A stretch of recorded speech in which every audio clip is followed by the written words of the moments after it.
From inside Ralph Engelstad Arena, it's time for North Dakota Hockey with Dave Hakstol. I'm your host, Dan Hammer. On tonight's show, we'll review North Dakota's sweep of Niagara, closing out non-conference play with the best non-conference record in Coach Hakstol's 11-year tenure.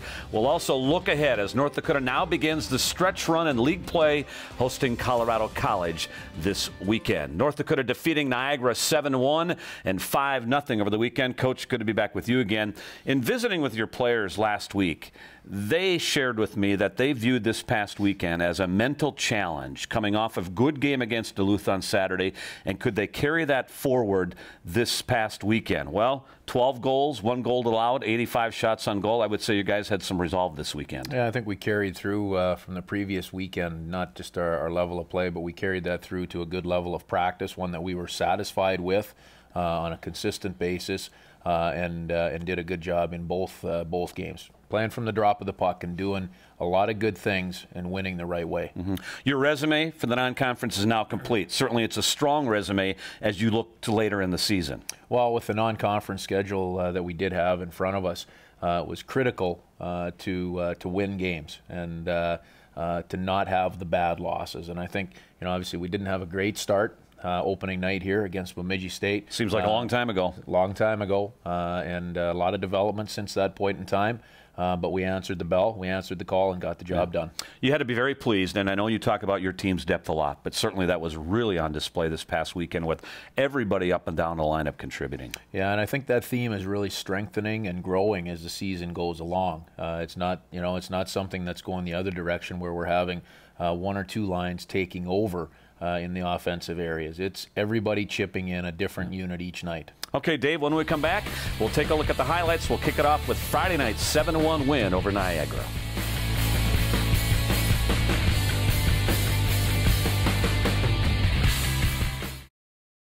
North Dakota Hockey with Dave Hakstol on Midco Sports Network is presented by Sioux Shop at Ralph Engelstad Arena, the Greater Grand Forks Convention and Visitors Bureau, Indian Triumph of Fargo, and by Hot Spring Spas and Pool Tables too.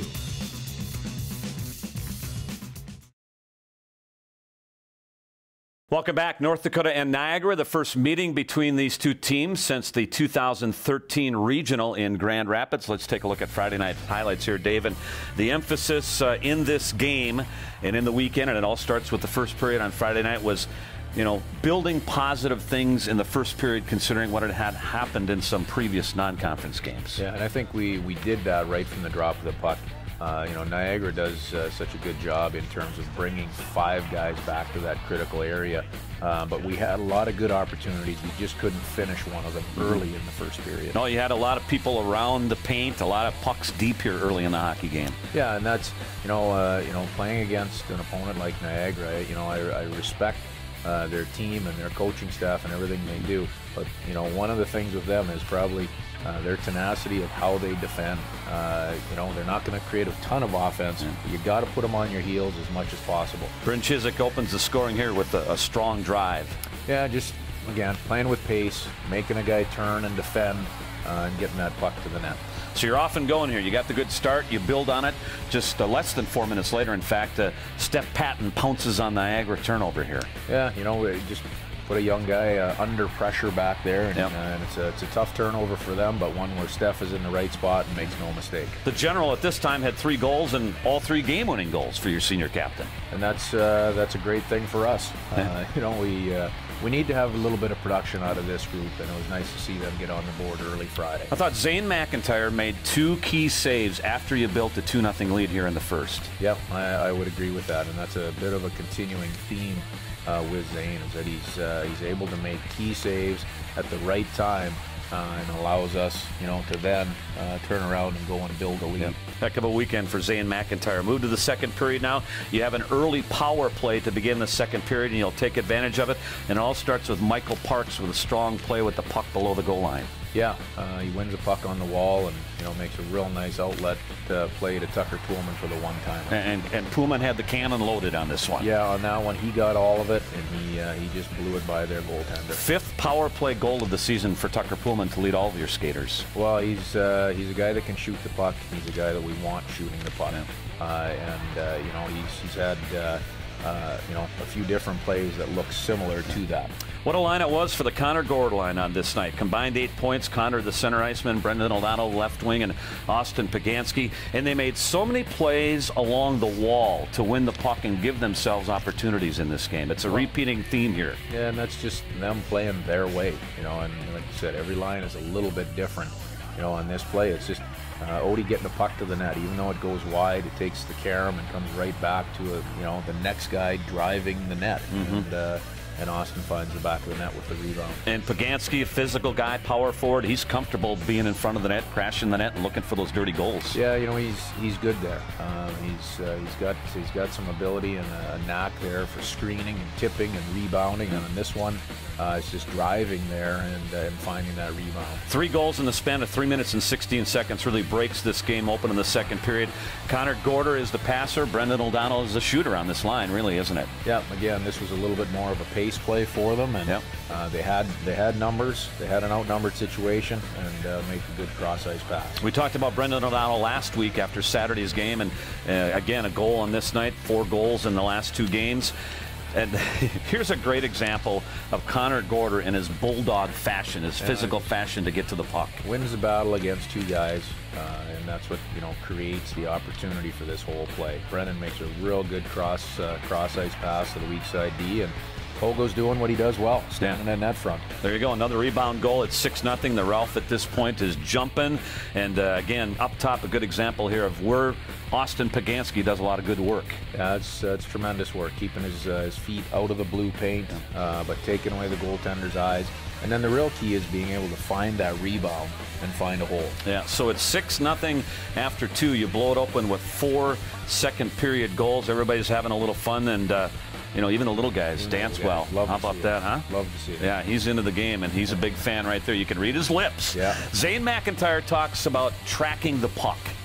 Tell us a little bit about that, because he's tracking the puck really well these days. Well, it's just seeing the puck, you know, as it moves to different areas of the rink, you know, reading plays, seeing pucks through traffic, all of those little things. He's seeing the puck extremely well right now, and his reads are good.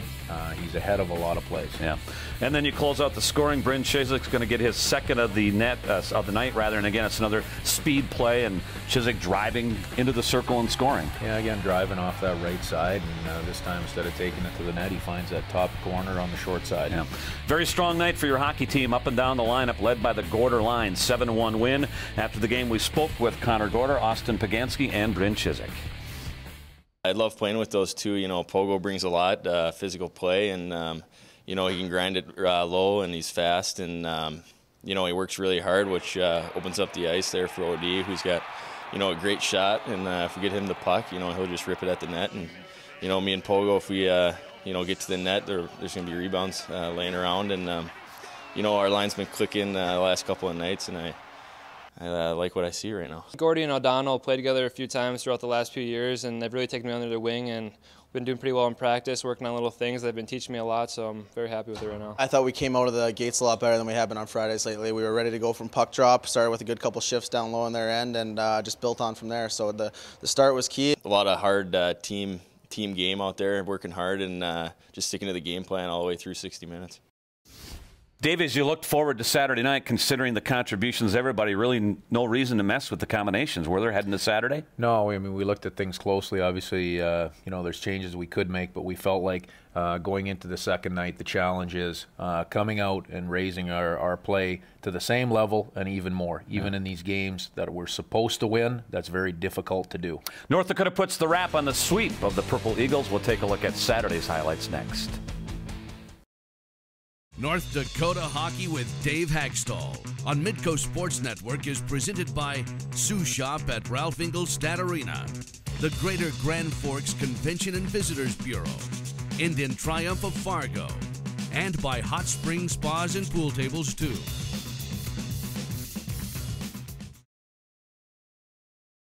Welcome back to North Dakota Hockey with Dave Hakstol. We're chatting about North Dakota's sweep of Niagara over the weekend. Coach, let's take a look at Saturday night's highlights. And again, you set the tone early here, picking up in the first period Saturday where you left off on Friday. Yeah, you know, our play was good again. Right from the opening face-off, and we didn't have as much to show for it early in this hockey game. but we generated opportunities. We created a number of grade A opportunities in the first 10 minutes. We just weren't able to finish them. Yeah, 12 shots on goal in the first period and 8 shots below the dots. Most of those grade A opportunities that you talked about. Yeah, and I give their goaltender a lot of credit. He was battling hard in there. Their guys were working hard to try to take away rebounds around them, and we weren't able to get on the board. So it's scoreless after 1. We go to the second period now. You kill off 2 Niagara power plays in the opening 9 minutes. Zane McIntyre was good, but your defenseman also had active sticks, and you really limited Niagara on its power plays. We did. We really limited the number of opportunities that we gave up on those penalty kills, and that eventually ends up leading to our first goal. That's right. Your first goal will come after you've just killed off a Michael Parks penalty for elbowing, and it will be Parks. Another speed play, similar to the speed play that ignited you a week ago Saturday night against Duluth. Yeah, Mike's he's able to come out of the box. He's obviously got a lot of energy. He's been sitting and watching for a couple minutes and just takes it wide and makes no mistake. Really a great speed play. Real good power hockey move. Yeah, Michael Parks and Mark McMillan each had big nights tonight. They weren't slumping lately, but they probably haven't been producing as much as you would like to see them produce. Well, it's all cyclical. They've been playing pretty good hockey, and they've been getting opportunities. They haven't gone in. On this particular night, it was their turn for some things to go their way. And again, you talk about the timely saves by Zane McIntyre. One came right here after you took a 1-0 lead. Yeah, we just got a little sloppy and a little slow on our coverage here, and it's not a direct play, but that puck that's going in the net, and that's a good goal if it does get to the back of the net. So great play by Zane. Yeah, good leg pad there by McIntyre to seal off the far post. 3.5 minutes after Parks' goal, you're on the power play. You really spread Niagara out here, and Mark McMillan's in front for the rebound. Yeah, it was one of the things that Coach Barry stressed going into Saturday night was getting that puck up top, getting it up and around the top, and then getting it to the net and looking for tips or rebounds. And that's exactly what Mark McMillan found there. Yeah, you rotate Luke Johnson up on top, and his shot then leads to the rebound goal. Yeah, and that was, it's a critical goal to be able to build that lead, to go from 1 to 2. Was an important goal for us. Your defensemen were certainly engaged in Saturday night's hockey game from an offensive standpoint, continually attacking. 18 shots on goal, 6 assists by your D-men in this game. Yeah, and you're seeing a clip here of Keaton Thompson getting up ice. We're seeing more and more confidence out of him as a young defenseman. And more regular contributions in terms of points and offense created as well. Late second period, extend the lead, and it all starts with physical play by Steph Patton and Wade Murphy below the goal line. Yeah, just doing the right things. It came off of a good breakout. Good chip in. Steph and Murph both protect the puck. Murph knows what his outlet is, and there's no messing around. Keaton gets this puck and he rips it at the net, and by that point in time, we've got good net front with Steph. Kevin Patterson on the receiving end of both a physical play by Patton and Murphy. This initially went to Keaton Thompson, but it did go off of Patton for the goal. Well, and that's an interesting topic. It was initially given to Keaton. That would have been his first of the year. Exactly. Keaton was not even at the bench yet, where he was telling everybody, that's not my goal, that's Steph Patton's goal.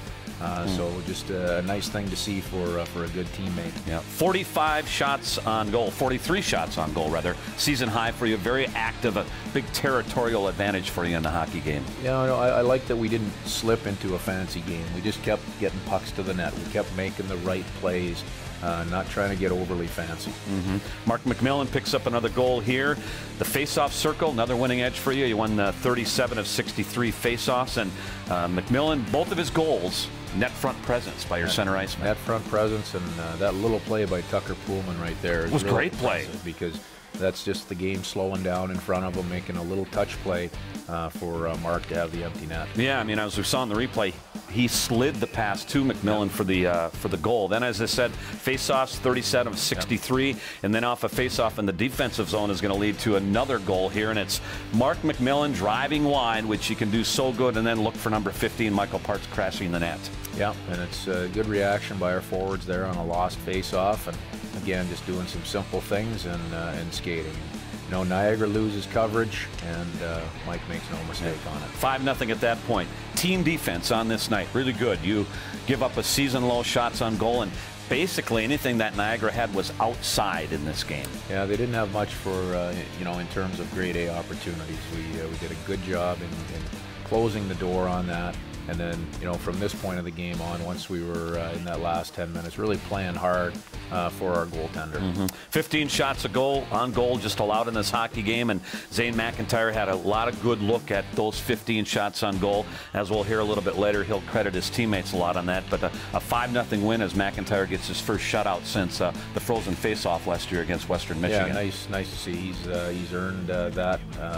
Certainly on this particular night, but many other nights in advance as well. Well, your seniors figured into this game in a big way. We spoke with Mark McMillan, Michael Parks, and junior goaltender Zane McIntyre following the win. We were doing the right things offensively and keeping the puck down in their end, and obviously it's harder for the other team to get shots if you're playing your game down in their end. So I think you know, the best defense is a great offense, and our forecheck and stuff was going tonight. And then when we did get caught in our own end, guys did a great job blocking shots and making simple plays to get it out. And obviously when you got Zano back there, it's pretty nice to have. It obviously feels good to get back on the score sheet.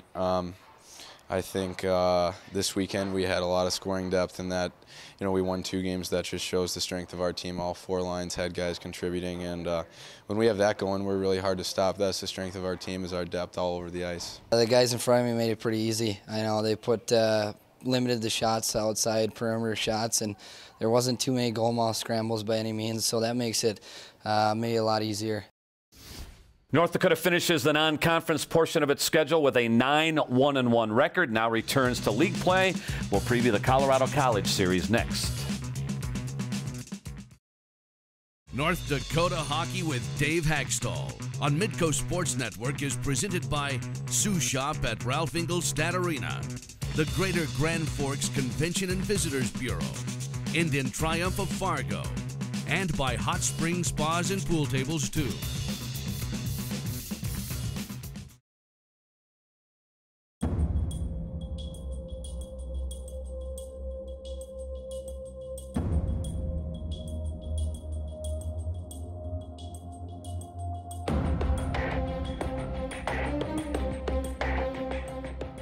It's league games the rest of the way of the regular season for your team, Dave. Colorado College in on Friday and Saturday. A couple things coming off of this past weekend. Tucker Pullman played on the wing both games Friday and Saturday night.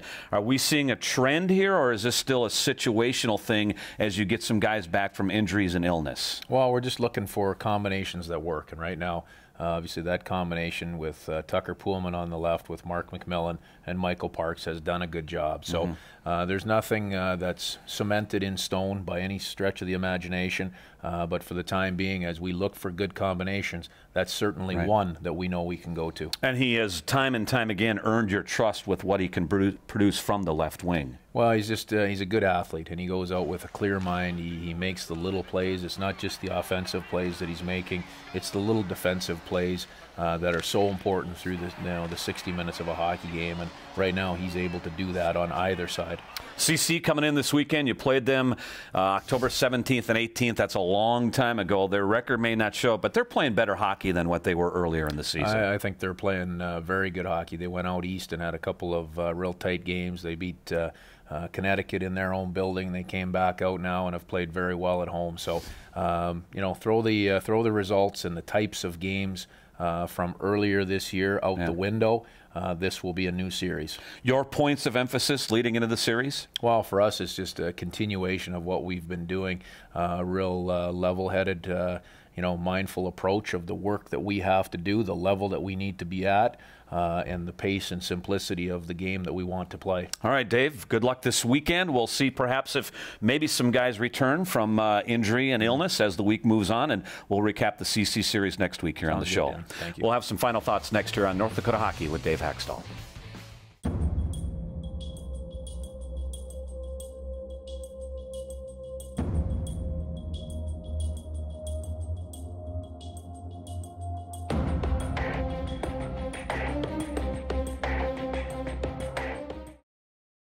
North Dakota Hockey with Dave Hakstol on Midco Sports Network is presented by Sous Shop at Ralph Ingolstadt Arena, the Greater Grand Forks Convention and Visitors Bureau, Indian Triumph of Fargo, and by Hot Spring Spas and Pool Tables too.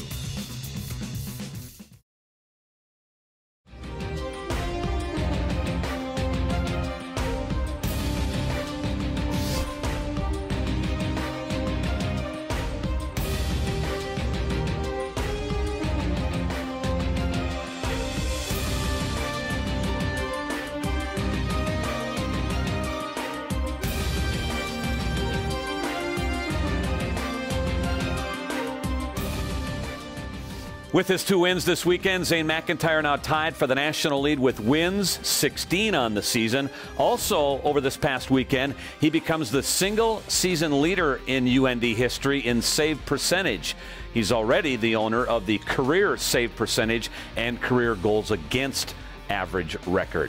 Well, this weekend, North Dakota and Colorado College, and UND will open the weekend highly ranked in the important pairwise rankings, which mimic the NCAA selection at the end of the year. North Dakota currently 4th in the pairwise, and look at the strength of the NCHC. 4 conference teams in the top 6 in the pairwise: Nebraska, Omaha, North Dakota, Minnesota, Duluth, and Miami. We'll have Saturday night's game for you live here on Midco Sports Network. Join me, Scott Kobrinsky, and Katie Hale, 7 o'clock Saturday night for North Dakota and Colorado College. Thanks for watching.